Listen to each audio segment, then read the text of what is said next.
चौधरी परवेज लाई साहब नाजरीन वो पाकिस्तान तहरीक इंसाफ के सदर हैं। कल रात उनकी जमानत होगी, 1 साल के बाद करीबन उनकी जमानत हुई है। केसेस उनके पास उनके ऊपर काफी ज्यादा हैं, दर्जनों की तादाद है। आज चूंकि बड़ा वाकया हुआ है, जिस तरह नकवी साहब भी बात कर रहे थे, तमाम अखबार के अंदर हेडलाइन छपी। सबसे पहले डॉन के अंदर नाजरीन, Pervez Elahi walks free after year behind bars. उसके बाद दुनिया अखबार, परवेज इलाही की जमानत मंजूर, जेल से रहा होकर घर पहुंच गए। उसके बाद नाजरीन आप देख सकते हैं जंग अखबार, चौधरी परवेज इलाही को कोट लखपत जेल से रहा कर दिया गया। और उसके बाद जनाब आला परवेज इलाही को रिहाई मिल गई। एक्सप्रेस उन्होंने अपने बयान में जो बाहर निकल के उन्होंने दिया, इमरान खान के साथ हूं, रहूंगा, पाकिस्तान तहरीक इंसाफ। अब हुआ यह है कि कल से जब से उनकी रिहाई हुई है, तब से लेके आनवर वो जनाब आला हो गया और डील कर ली, और चौधरी साहब ने डील कर ली। सोशल मीडिया के ऊपर जो है तूफान बदतमीजी है। एक 76-70 साल का शख्स अपनी जो भी उनकी राय थी उसके ऊपर कायम रहे, जो है अदालतें भुगती, कभी रावलपिंडी, कभी लाहौर, कभी किधर हॉस्पिटल में, कभी ज़ाहिर है उनके जो हालात वाक़यात है, उनकी सेहत ज़ाहिर है वो काफ़ी फेल है, वो आप देख भी सकते हैं।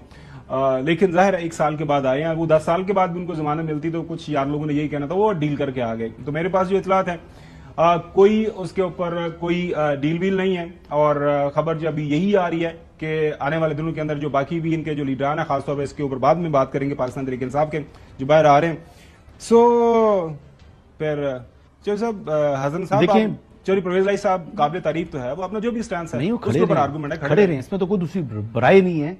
चौधरी परवेज इलाही साहब के ऊपर मुकदमात थे, बहुत से मुकदमात के अंदर उनको, यानी चंद मुकदमात के अंदर तो मुझे खुद मालूम है कि उनको यानी केस बनता था, लेकिन अदालतों ने डिस्चार्ज कर दिया। मतलब डिस्चार्ज कर दिया तो फिर सिस्टम ने रिएक्ट किया, और रिएक्शन की सूरत में मेरे ख्याल से 1 साल उन्होंने अंदर गुजारा।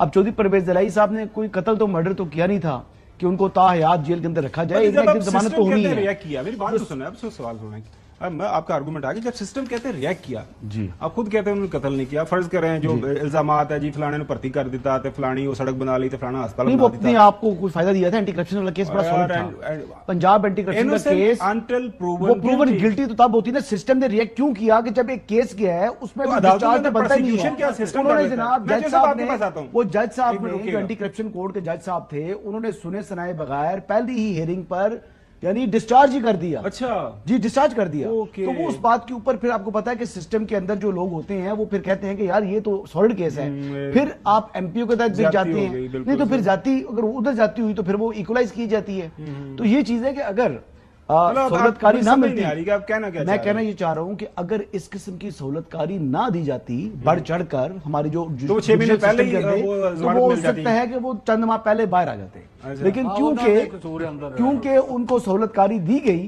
तो फिर उसका कॉन्सिक्वेंस उनको भुगतना पड़ा। मतलब ये ऐसी चीज है। तो चौधरी परवेज इलाही साहब के आने के बाद जो है ना, एक बड़ी दिलचस्प बात है, हमाद अजहर साहब कहते हैं बाहर आ गए हैं, वो इस पे बात करते हैं। पहले तो हमाद अजहर साहब बाहर आ नहीं रहे थे, इसके ऊपर बात, लेकिन जो ही चौधरी परवेज इलाही साहब बाहर आते गए हैं तो उनको बानी चेयरमैन की हिदायत याद आ गई, और वो कहते हैं कि आज उन्होंने कहा कि मैं बानी चेयरमैन की हिदायत पे बाहर आ रहा हूं। उनको पंजाब में खतरा महसूस होना शुरू पड़ा अपनी लीडरशिप पर, और यही पीटीआई के अंदर मसला है, आपस में लड़े हैं, फटे हैं, एक दूसरे को काट रहे हैं। शेर अफजल मदद उठा के फेंकेंगे साइड पर, लतीफ खोसा ग्रुप के खिलाफ साजिशें चल रही होंगी, हर तरफ इस किस्म के काम चल रहे हैं। इत्तेहाद अपना इस मुश्किल हालात में तो लोग जुड़ते हैं, ये लोग आपस में फटते हैं और ये चाहते हैं कि किसी किस्म से, और देखिए बानी चेयरमैन से मुलाकात के लिए एक अब ऐसा सिक्योर सिस्टम बना दिया है। इतनी बड़ी पॉलिटिक्स चल रही है, जितनी बड़ी पॉलिटिक्स आपको नेशनल चले मैं आपके पास आता हूं, के लिए नकवी साहब के पास ज्यादा इंफॉर्मेशन है इस खबर के हवाले से।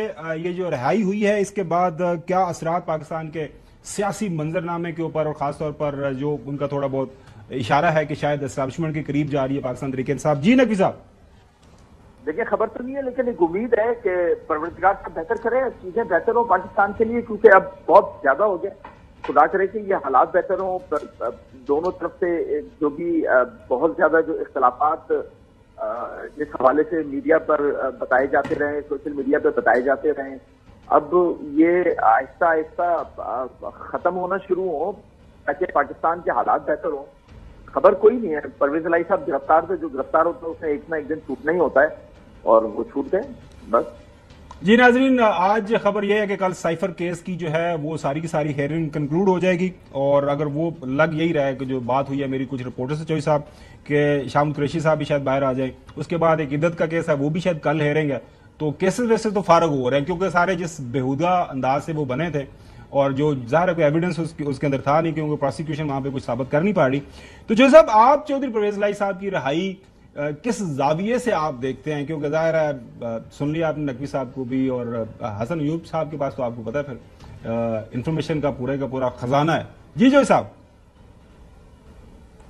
چودھری پرویز الہی نے بہت زیادہ سفر کیا اس ایج میں، اور ان کے رشتہ دار اور آگے ان کی ایکسٹینڈڈ رشتہ دار جو ہیں محسن نقوی ہوں یا کوئی ہوں، انہوں نے ان کو ایک ٹیسٹ کیس بنایا ہوا تھا اور ان کا پیچھا کر رہے تھے، اور بہت زیادتیاں کی گئی ہیں ان کے ساتھ، لیکن وہ آفرین ہیں، وہ ڈٹے رہے ہیں اور بالآخر وہ گھر پہنچ گئے ہیں۔ اور میرا خیال ہے کہ ایک سابق نائب وزیر اعظم اور سابق وزیر اعلیٰ جو کئی دفعہ جو رہ چکے ہوں، ان کے ساتھ یہ سلوک جو کیا گیا ہے کوئی انتقامی کارروائی کے علاوہ تو اس کا کوئی نام ہی نہیں ہے۔ I hope they will stop here, اور کافی سیکھ جائیں گے کہ جو ان کو عوام نے سبق سکھایا ہے لیکن یہ سیکھنے کو تیار نہیں ہے آج تک اپنی حرکتوں، اور وہ یعنی خاور گمن صاحب یہ کیا سسٹم کیا ہے؟ What do you mean by system نے ریئیکٹ کیا؟ میں وہ بتا دیا حسن ہے، لیکن ناظرین ایک چیز آپ کو ضرور بتانا چاہیں گے، جو پاکستان کی سیاسی تاریخ ہے، میں کم از کم جو 90 سے آنورڈ دیکھ رہا ہوں کہ چودھری خاندان نے ہمیشہ سیاست کے اندر رواداری، ظرف دکھایا، لوگوں سے بات چیت کی ہے، اور خاص طور پر چودھری پرویز الہی صاحب 2 ٹائم چیف منسٹر، 2 ٹائم وہاں پہ speaker national assembly, Punjab assembly, ایک دفعہ کی ڈپٹی پرائم منسٹر، اور 80 سے آنورڈ وہ سیاست کے اندر رہے ہیں، کبھی کسی کے اوپر ظلم نہیں ہوا۔ ناظرین آپ کو یاد ہوگا کہ جب جنرل مشرف کا پورا توتی بولتا تھا، اور یہ یہاں پہ شہباز شریف صاحب کے جو بیٹے ہیں حمزہ شہباز، ویسے میرے گورنمنٹ کالج کے کلاس فیلو بھی ہیں، وہ بعد میں جب آپ کو پتا لیڈرز اپوزیشن بنے، ان کے خلاف نیب کے کیسز وغیرہ تھے، لیکن ان کا پروڈکشن آرڈر ان کو ایشو ہوتا تھا۔ جو صاحب آپ کو پتا ہے کہ خان صاحب ناراض بھی ہو جاتے تھے کہ جناب اعلیٰ یہ کیا، لیکن ان کے گھر والوں کا خیال، ان کی خواتین کا خیال۔ لیکن ادھر ہم نے دیکھا کہ چودھری پرویز الہی صاحب کی جو ان کی مسز ہیں، ان کی جو باقی کیسر الہی صاحبہ، باقی جو خاندان کے لوگ ہیں، انہوں نے الیکشن لڑا، ان کے کس طرح کاغذات چھینے گئے، ان کو کمپین نہیں کرنے دی گئی۔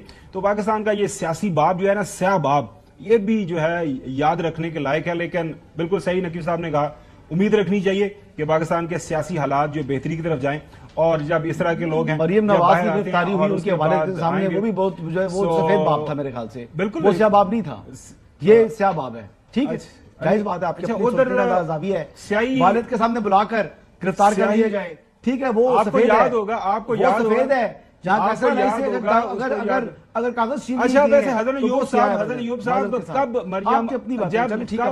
کب جو ہے ان سے کاغذات نامزدگی چھینے گئے تھے، کب ان کے گھروں کے اندر جا کے ان کے فرنیچر توڑے گئے، کمرے کے اندر گھس گئے تھے، کراچی کے اندر جا کر وہاں پر گرفتار کروا دیا گیا تھا، کیا کچھ نہیں ہوا، آپ کو پتا ہے اس کا سارے واقعے سب کچھ معلوم ہے، کیا کچھ نہیں ہوا۔ تو سفرنگ تو ہر ایک حکومت کس کی تھی وہاں پہ؟ سیاست میں جو کچھ ہوتا ہے، حکومت کس کی تھی؟ سندھ کے اندر حکومت کس کی تھی اس وقت؟ بلاول صاحب کی۔ اچھا چلیں